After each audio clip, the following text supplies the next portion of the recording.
वहिनी, अशी आधीन मध्ये कशाला तडमडली काय माहिती अवदसा.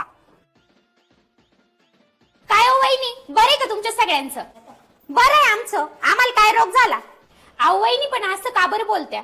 मग कसं बोलायचं?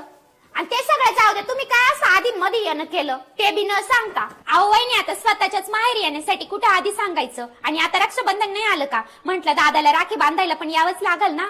अहो रक्षाबंधनला अजून 8 दिवस बाकी आहे, तुम्ही तर लईच लवकर हजेरी लावली.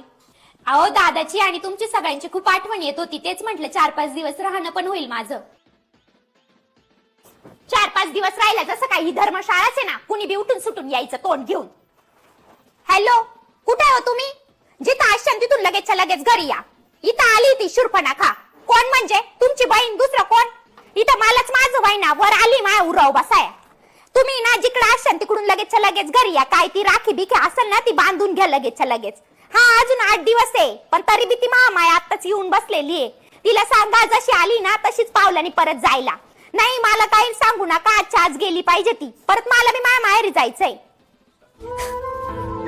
खरंय, लेकीला जोपर्यंत माहेरी आई बाप आहे तोपर्यंतच तिला किंमत आहे. एकदा ना आई बाप गेले तर इथं सक्का भाऊ सुद्धा विचारित नाही.